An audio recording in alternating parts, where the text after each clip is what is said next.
one thing I do want to talk about, this feels like a story that's been going on for a long time, but it's kind of an evergreen, and I've been meaning to bring it up. Speaking of more opportunities for wrestling and things like that, this is a story of some opportunities being taken away. Now, Jay, the TV distributor / the part owner of New Japan Pro Wrestling, TV Asahi, I think it's a TV Asahi. I'm sorry if I got that wrong. But it's like the moonsault. Yes, but I think the big controversy right now is that they are clamping down hard on social media and pretty much preventing anyone on Twitter or anywhere basically to put out GIFs or little clips of their shows, and they're terminating accounts, they're doing DMCA blocks or whatever going on. They're basically just putting their foot down. They're saying, YouTubing you. Yeah, exactly. You can't post our content under any circumstances at all ever.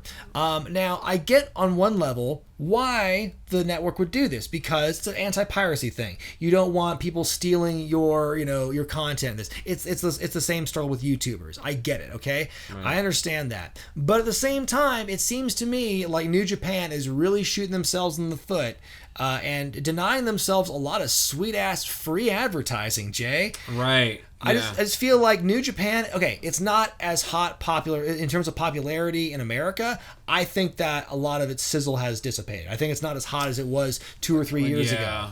So I think a lot of that's died down. And so when the market is opening back up and more wrestling is coming back, I think the time is to get as many eyeballs on your product as you can. And what better way to do that in this digital social media age than to have people posting the occasional give up. Holy shit, look at what Okada did. Oh my God, did you see this thing Naito did?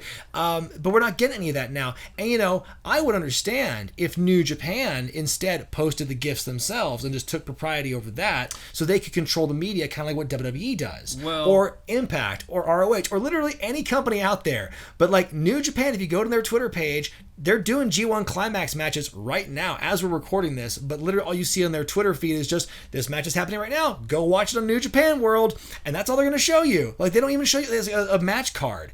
Like, that doesn't want me, that doesn't make me want to watch the show. That doesn't make me want to tune in. I want to see an exciting spot that happened. Oh my God, I got to order the show. Well, remember I told you, before we started, recording this, I started saying, hey, maybe this is something that they're trying to do with their brand. It's kind of how, like, when I ran independent shows, I never put anybody on my poster. I never advertised anybody.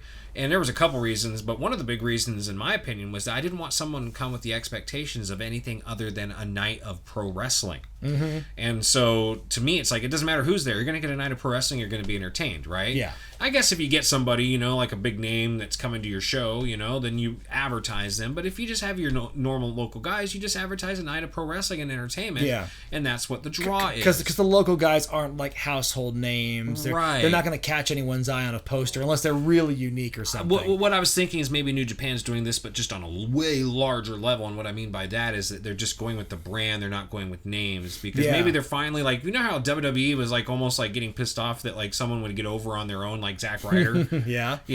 So they're like, no, our brand's bigger than your name. Mm-hmm. So we're not going to allow you to do that kind of thing. But it still seems counterproductive because, you would still want to get the brand over anything, honestly. In America, where they're trying to gain a foothold, they got New Japan Strong, they got these shows in like the dojo in LA. They're trying to increase their foothold. So I would think making little clips more accessible to the American viewers to just compel them to get interested in watching. It's just basic. It's like I said, it's free advertising. If you're not doing it yourself, then you can rely on some devoted fans to do the work for you. And it's honestly, it's not taking money out of your pockets. Like, I'm dealing with a very similar situation right now with somebody who I did a review on, and they're not happy about it. But, if anything, I'm helping them because I'm giving their stuff more exposure. Right. And if anything, I'm drawing people to maybe purchase that material out of morbid curiosity. So right. My reviews, the absence of my reviews is worse for them than my reviews being there. So I think with